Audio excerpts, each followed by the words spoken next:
अरे नहीं प्लीज हम कॉस्ट नहीं एकदम ना जा रहे बोलो Good evening. I am starting with a Sanskrit shlok. परोपकाराय फलन्ति वृक्षाः परोपकाराय वहन्ति नद्यः परोपकाराय दुहन्ति गावः परोपकारार्थम इदं शरीरम। अर्थात वृक्ष परोपकार के लिए फलते हैं, नदियाँ परोपकार के लिए बहती हैं, गाय परोपकार के लिए दूध देती हैं, यह शरीर परोपकार के लिए है। क्या टॉपिक दीजिए। पापा ही देंगे टॉपिक टॉपिक हमने भी देना मुश्किल थोड़ा इजी छोटे पापा यार। जल्दी दे तो फिर ऑन द स्पॉट कुछ तैयारी हम किए नहीं है टॉपिक का। कुछ भी बोल दीजिए ना, जो है सो कुछ भी बोल दीजिए। कुछ भी बोल दो। प्लीज तुम करियर पे बोलो। क्या किस पे? करियर करियर पे।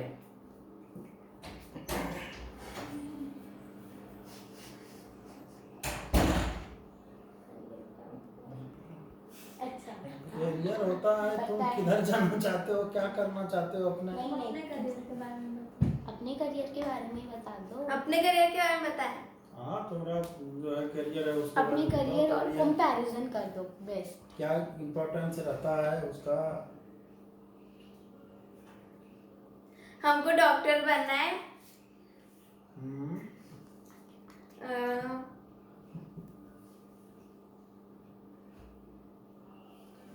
करियर का हिंदी क्या होता है। करियर जॉब मतलब वो काम पे जो ऑक्यूपेशन करियर का हिंदी दूसरा चलो तुम खेल कूद पे बोलो। खेल प्लेइंग हो गया। प्लेइंग ये प्लेइंग तो अच्छा ही तो है, जल्दी बोलिए। Sports is very important as it improves our mental and physical strength. It refreshes our mind. It is very essential for all of us. और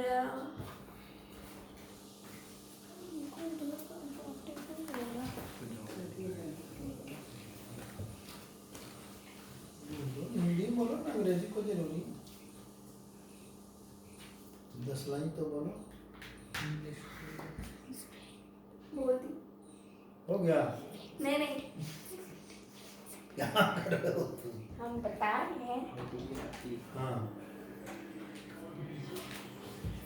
सही समय शुरू हो जाए। ऑन द स्पॉट देखो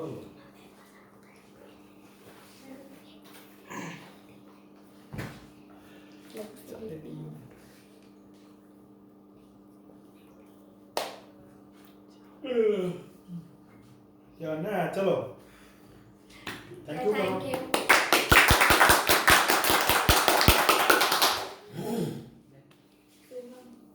चलो सत्यम तुम। Good evening. First of all, I would like to present a slok. Anadaro vilambischa vaimukhyam nishthurvachanam paschatapascha panchapi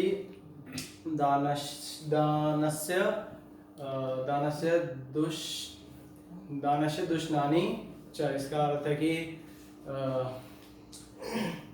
अपमान करके देना, विलंब करके देना, मुख फेर कर देना और कठोर वचन बोलने के बाद देना तथा देने के बाद पश्चाताप करना। ये पांच क्रियाओं से दान दूषित हो जाता है। धन्यवाद। बाबूजी के बारे में बोलो। हम बोलते हैं बोलने दो, बोलेगा 10-20 लाइन। जो भी है उनके बारे में, उनका जो लाइफ था, तुम्हारे साथ जो लाइफ रहा, जो भी तुमको याद है सब बताओ। टुडे आई विल उसका स्पीक। पढ़े हो तुम जो लिखा हुआ है वो बाबूजी हाँ, के- पढ़े हैं। हाँ याद नहीं अब क्या लिखा था लेकिन ठीक है बोलिए। Today I will speak about my grandfather स्वर्गीय परमानंद Sharma. He was, I haven't really I a lot of my I mean, he has been one of the most influential person, and as we all know, has been one of the most hardworking person that anyone has ever heard about. Uh, when he was with us, he actually used to help us. He actually used to tell us various stories. Like for example, I once had a Hindi poem recitation ऐसे कोई competition था in my class. So I asked him to tell me about a poem, and he actually recited. I forgot which poem it was, but he actually recited that poem. I wrote that down. Then he basically gave a detailed explanation. Basically a detailed explanation of the whole poem. And when I actually recited that poem into the class, the teacher was very impressed by it. And we all know his name was Swargi Paramanand Sharma. His father's name was Swargi Sheetal Sharma.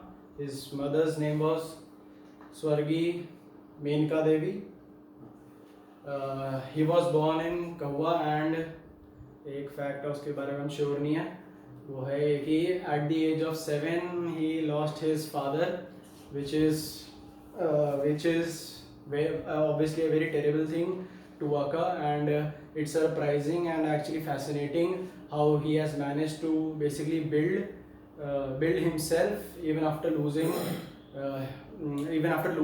what a child actually feels like his role model, that's his father. He has been one of the most respected person in Kahwa, obviously, and he was a very great speaker, and used to actually and had the ability to actually move mountains by just his words. He had immense knowledge on literature, and knew endless amount of poems with the author and the whole description and explanation of the poem.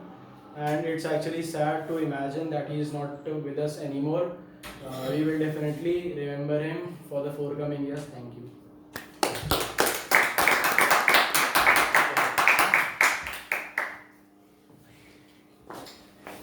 First of all, good evening everyone. First of all, I'm going to tell a slok.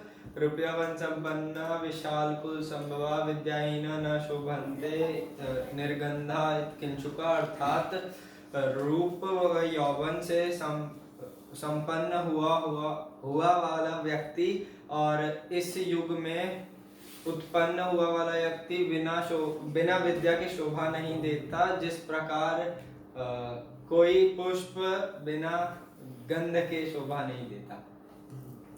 तुम बोलो use of agricultural equipments and significance in farming. We often use many equipments in agriculture like plow, tractor, harvester, and a combine which is able to do three things: threshing, winnowing, and harvesting. और फिर plow is used for leveling land and for sowing seeds in it, or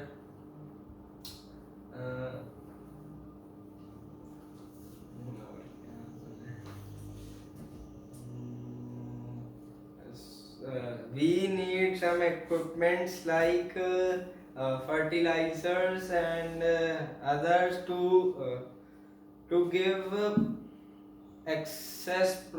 to give proteins which are required by the plants. और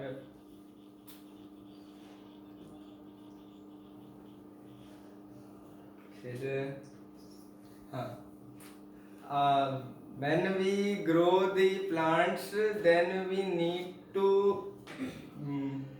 if weeds are grown along with the crops, then we need to then we need to cut those weeds with weedicides, which kills that weeds. फिर हाँ, if pests are grown on the plants then we need to use pesticides, and for rodents we use rodenticides, और फिर क्या आएगा, हाँ, for insects we use insecticides. Yes, but these are not equipments. Equipment ही तो है बचाने का प्लांट को, इक्विपमेंट ही तो है. स्प्रे मशीन वो इक्विपमेंट है जिससे पेस्टिसाइड का स्प्रे होता है। आगे बोलो सभी। और फिर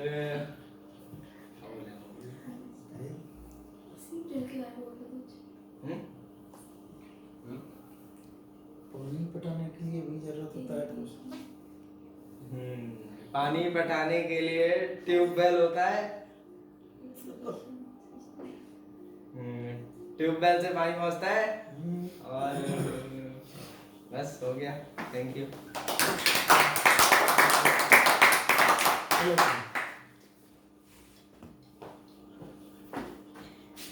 ठीक है। Good evening everyone. First of all I am presenting the श्लोक। आलस्यामि मनुष्याणां शरीरस्थो महान् रिपु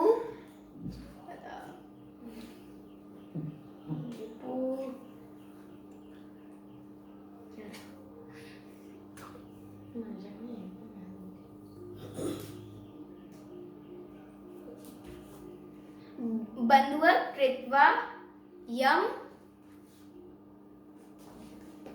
नाम सदति, अर्थात आलसी मनुष्य का सबसे बड़ा शत्रु होता है और परिश्रम मनुष्य का सबसे अच्छा मित्र होता है, क्योंकि परिश्रम करने वाले का साथ भगवान भी देते हैं और वह कभी परेशान नहीं होता।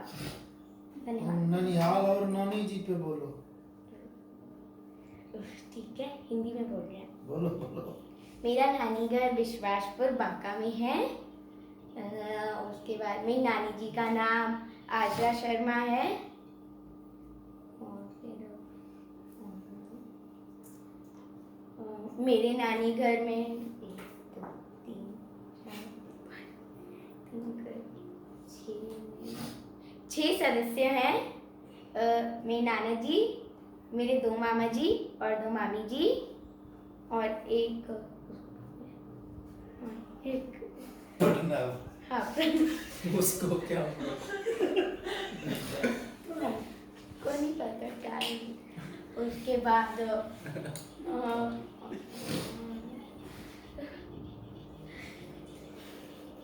कुछ भी नानी जी का याद नहीं है, इतना तुम सोचते हाँ हो। याद तो है। मेरी नानी जी मेरे लिए बहुत सारी चीज़ें बनाती थी, जिनमें से मुझे सबसे अच्छा उनका पेड़ा लगता था। मैं जब भी नानी घर जाता था वो मुझे देती थी बहुत सारा। उसके बाद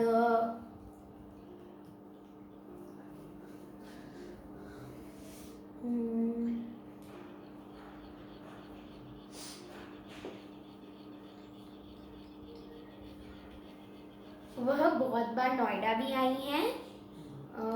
यहाँ पे उन्होंने मम्मी की भी बहुत बारी मदद करी है। उन्होंने मम्मी को पेड़ा बनाना और पकवान बनाना सिखाया था।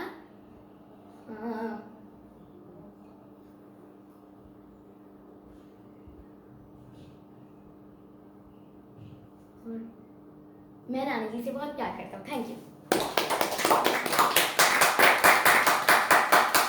अब कौन जाएगा? चलो तुम जाओ घरे, तुम चलो।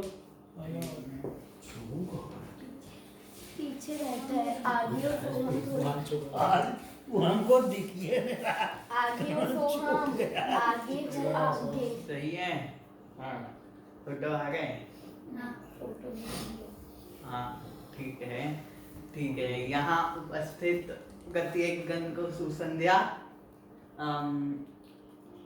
पहले श्लोक से शुरुआत आरंभ करेंगे।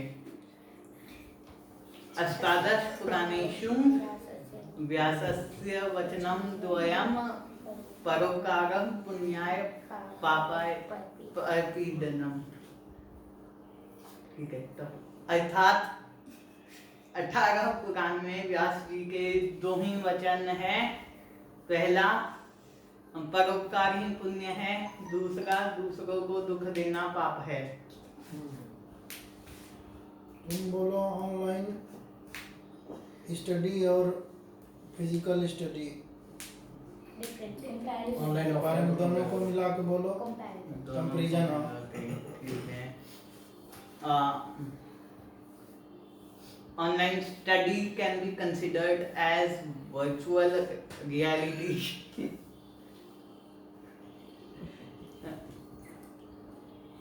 हो सकता है।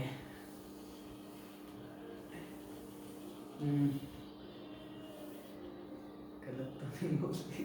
तुम बोलते जाओ, गलत सही तो हम लोग जानेंगे, तुम कैसे अपने आप को गलत सही करेंगे? ठीक है, तो उस ऑनलाइन स्टडी में हमारा इंटरेक्शन टीचर के साथ नहीं हो सकता अच्छे से। नेटवर्क सबसे बड़ा बाधा है ऑनलाइन स्टडी में। अब बोलेंगे उस पे ऑफलाइन फिजिकल स्टडी। वहाँ पे हम लोग स्कूल में टीचर के साथ अपना जो भी डाउट है वो डिस्कस कर सकते हैं, समझ सकते हैं। वहीं जिधर भी डाउट होता है तो इसी कारण से online study offline physical study से खराब है। धन्यवाद।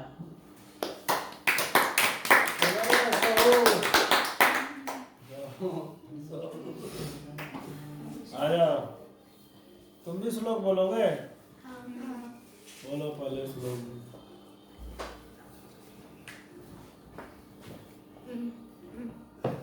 कर्पूर गोयम करुणावतारम संसार सारम बुद्गेन्द्रहारम सदा वसंतम हृदयारविंदे भवम भवानी सहितम नमामि। तो मामा जी के बारे में बताओ। दादी माँ, कोई बात नहीं, फिर से बोलेगा। मेरी दादी माँ वो 5वीं तक पढ़ी है। वो हाँ, मेरी दादी का नाम बच्ची देवी है। मेरी दादी बहुत अच्छा खाना बनाती है। ठीक है। मेरी दादी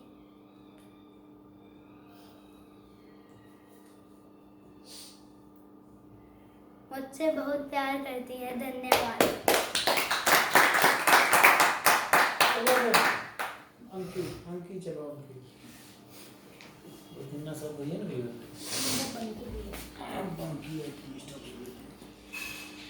गुड इवनिंग। मैं सबसे पहले श्लोक बोलूंगी। वाणी रसवती यस्य यस्य श्रमवती क्रिया लक्ष्मीः दानवती यस्य सफलम तस्य जीवितम। अर्थात जिनकी वाणी मीठी होती है तथा जो परिश्रमी होते हैं और जो अपने धन का दान करते हैं उन्हीं का जीवन सफल होता है। तुम बोलो मेडिकल की पढ़ाई कितनी आसान, कितना कठिन है, और डॉक्टर के कर्तव्य पे भी बोलो।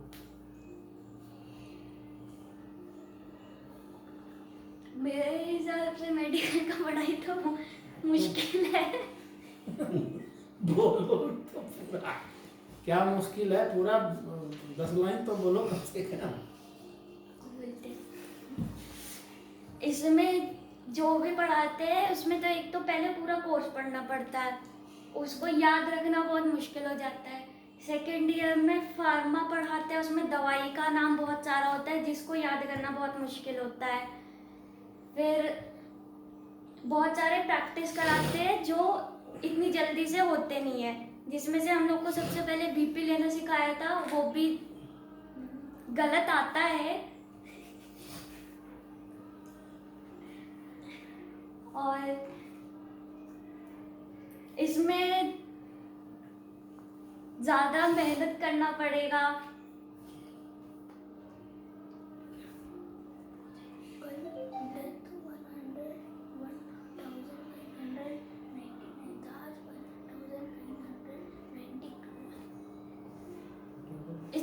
सैक्रिफाई बहुत करना पड़ता है। पढ़ाई में हाँ, और फिर कम डिस्ट्रैक्शन पे भी कम ध्यान देना पड़ता है। मोबाइल टीवी जो भी है उन सब पे कम उसका यूज करना पड़ेगा।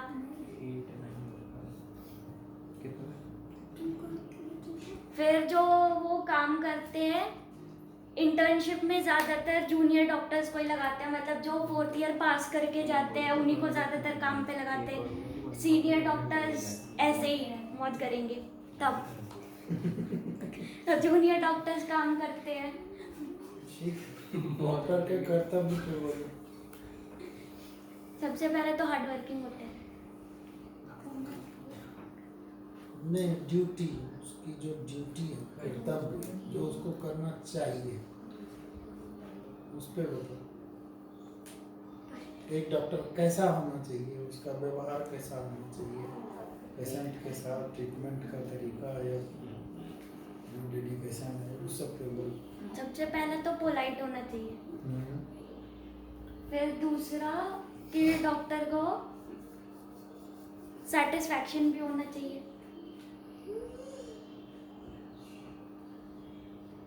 फिर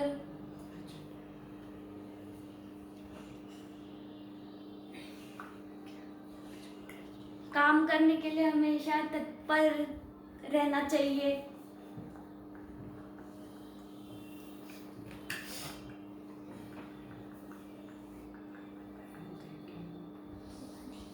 कभी एक तो इनइक्वालिटी नहीं करना चाहिए किसी भी चीज़ में, मतलब किसी भी वो हिंदू मुस्लिम में नहीं, ऐसा नहीं बोल सकते कि तुम मुस्लिम हो मैं तुम्हारा नहीं इलाज करूँगा, ये नहीं होना चाहिए।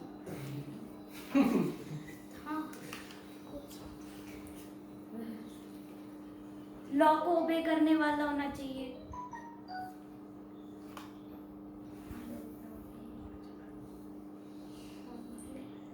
मेडिकल एथिकेट्स को फॉलो करने वाला होना चाहिए, बस। चलो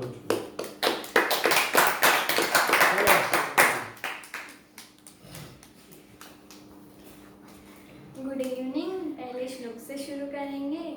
गुर्वे सर्वलोकानां विशाजे भव रोगिणां निर्दय सर्व विद्यानां दश्यन मूर्ति नमः। इसका अर्थ है कि गुरु ही सारे लोग के गुरु होते हैं, गुरु ही डॉक्टर होते हैं, गुरु ही सबसे ज़्यादा नॉलेजेबल होते हैं, उन गुरु को प्रणाम। अकाउंटेंसी और ऑडिटिंग पे बोलो, उसका सिग्निफिकेंस क्या है?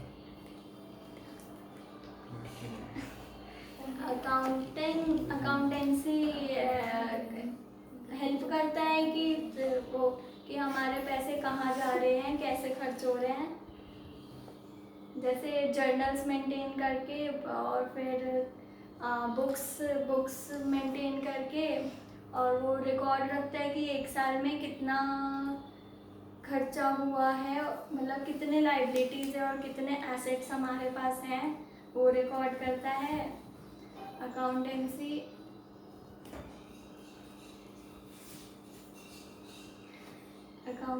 में डेप्रिसिएशन होता है, जो बताता है कि हमारे मतलब जो एसेट्स होते हैं वो आज की डेट पे कितने वैल्यूएबल हैं, मतलब अगर उसको बेच देंगे तो कितने पैसे होंगे। फिर अकाउंटेंसी में रॉ मटेरियल्स के रिकॉर्ड रखते हैं, जैसे पैसे को लेके, मतलब जैसे कि एक डब्बा लकड़ी, मतलब एक पाइल ऑफ लकड़ी आता है तो वो कितने का है, और अगर हम 10 पाइल रखेंगे तो वो कैसे होगा। वो एरर्स को रेक्टिफाई करता है, जैसे अगर हम एक एंट्री करना भूल गए तो हम उसको सस्पेंस अकाउंट में डाल सकते हैं। अब ऑडिटिंग सबसे पहले तो अकाउंटेंसी में जो गलतियाँ होती है वो निकालता है, और कभी कभी तो वो विंडो ड्रेसिंग भी करता है। गलतियाँ छुपाता है।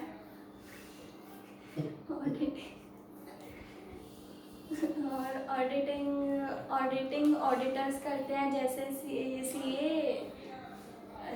सीए होते हैं या जूनियर अकाउंटेंट्स होते हैं जो ट्रेनिंग कर रहे होते हैं। ऑडिटिंग का ये काम है, गलतियाँ निकाल। Thank you.